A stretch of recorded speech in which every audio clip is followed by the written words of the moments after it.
কি অবস্থা? প্রতিদিন একটা করে নতুন রুটিন তৈরি করো। রুটিন তৈরি করতে করতে জীবন শেষ।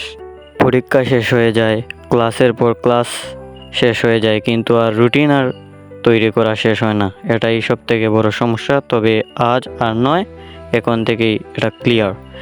শিট বা কাগজ কলম নিয়ে বসে পড়ো। আজ আমি বলবো কিভাবে একটা পারফেক্ট ডেইলি রুটিন বানাতে হয়। So let's start it.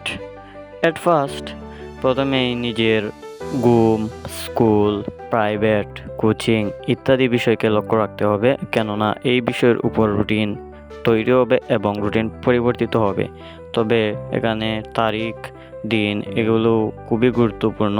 এগুলো বজায় রেখে তোমাকে রুটিন মেনটেন করতে হবে। রুটিন তৈরির প্রথম শর্ত হলো পর্যাপ্ত ঘুম। হ্যাঁ, কথাটা আসলে অযৌক্তিক মনে হলো, এর থেকে যৌক্তিক কোনো কথা নেই যদি তুমি একটা পারফেক্ট রুটিন তৈরি করতে চাও।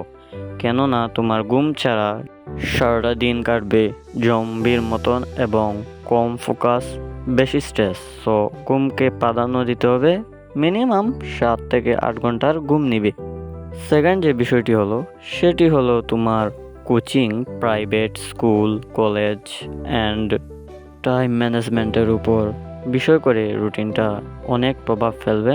তৃতীয় যে বিষয়টি হলো সেটা হলো টাইম ম্যানেজমেন্ট। যেমন সকালে তুমি তোমার কঠিন বিষয় নিয়ে পড়াশোনা শুরু করবে এবং রাতে রিভিশন ফোকাস করবে। পড়াশোনা দীর্ঘদিন যাবৎ কন্টিনিউ করে চালাতে পারবে এবং কোনো সমস্যা ছাড়াই তুমি পরীক্ষায় ভালো ফলাফল করতে পারবে। আমাদের চতুর্থ বিষয়টি হলো এ 3 to 8 hour go ahead rule. সেটি অনেক গুরুত্বপূর্ণ স্টুডেন্টের জন্য। অনেকেই 8 ঘন্টা পড়তে চায় তবে পড়তে পারে না, কিন্তু এই রুলটি ফলো করে তুমি 3 ঘন্টা থেকে 8 ঘন্টা সহজেই পড়াশোনা করে যেতে পারবে।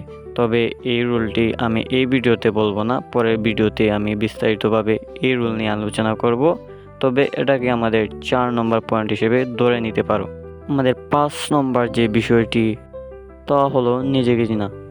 কেননা তুমি কোন টাইমে ভালো পড়ো, কোন টাইমে কোচিং, প্রাইভেট, টিউশন ইত্যাদি থাকে তা তুমি নিজেই ভালো জানো। কেননা অন্য কেউ তা জানে না, তোমাকে অন্য কেউ এগুলো শিখিয়ে দেবে না। সো তুমি তোমার সময়, টাইম ম্যানেজমেন্ট ইত্যাদি অনুযায়ী তুমি তোমার রুটিনকে সাজিয়ে তৈরি করবে। তো আজকের ভিডিও এখানেই।